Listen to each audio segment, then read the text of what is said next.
Okay, there's our soap film, and we have a single phase shift at point A, not at point B. Right, at point A, we're reflecting off an index of higher, a medium of higher index, right, and 1.4 is bigger than 1. At B, we're reflecting off a medium with lower index. 1 is less than 1.4.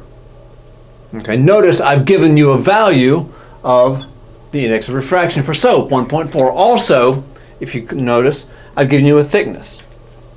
And so the question is, the example is, given that the soap has an index of 1.4, and given that the soap has a thickness of 110 nanometers, the question is, what wavelength of visible light will be reflected?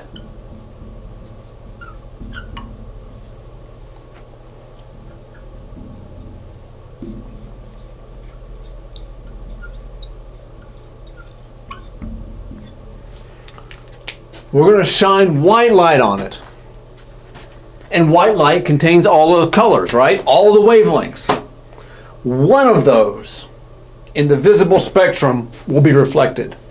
And when I say that it will be reflected, or when I say that it will, be bright, what I mean is constructive interference. Right? If light is not reflected, then it's been destructive, then there's destructive interference. So what visible light will be reflected means what light can we see, which means what color light has been constructively interfered. Okay. What rather, to put it more properly grammatically, what wavelength of light constructively interferes? Constructive interference. Well, we have one phase shift, so we're going to use the second formula here. 2nt equals m plus 1/2 lambda. We know n, we know t, we need lambda. Solve this for lambda.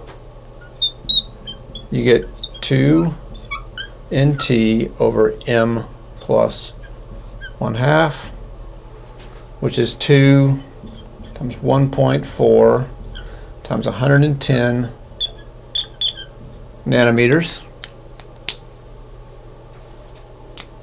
divided by m plus 1/2. There's our answer. But actually, right, there's a question now. What m do we pick?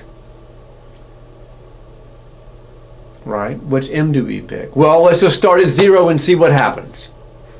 Okay, try. I have run out of room here.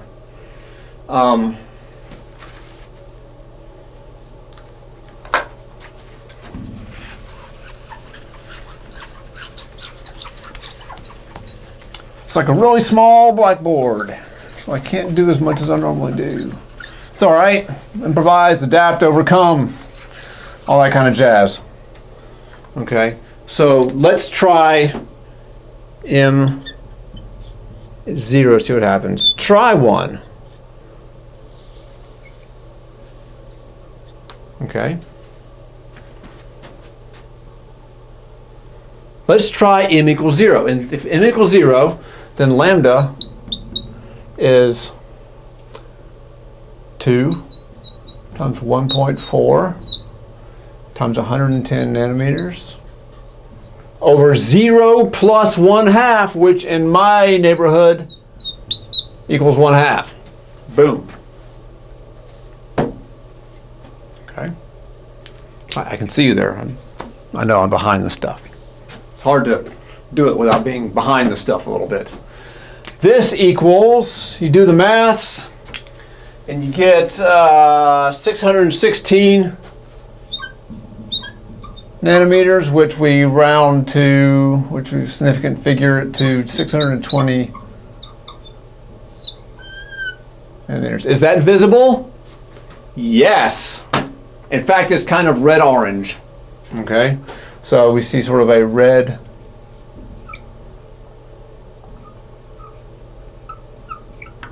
Orange color. Did that, yeah, a little bit, it's all right. So that is the answer. Actually, there may be another answer, maybe another wavelength of visible light will show through. Let's try m equals 1.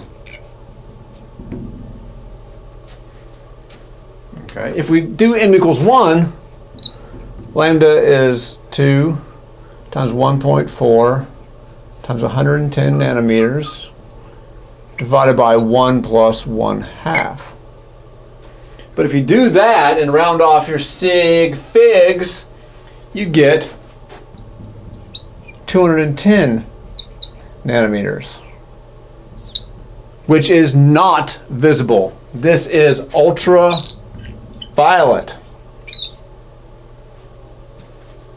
So both wavelengths are being reflected, the 620 and the 210. But the question was, what wavelength of visible light is reflected? What wavelength of visible light is reflected? The answer is 620 nanometers. That is what color the film will look if you shine a white light on it. The only color that will be reflected, strongly reflected, is 620 nanometers, which is right on the boundary between red and orange, and it'll be lovely. Okay? This wavelength, 210, will also be reflected, but your eyes can't see that because they're not sensitive to UV. The question was visible wavelength of light shows up. Okay? So, that's the deal. Next, I'll do an example where we have not an odd number, not a single phase shift, which is an odd number, but we'll have 2 phase shifts. Okay? 2 phase shifts, and we'll see what happens there.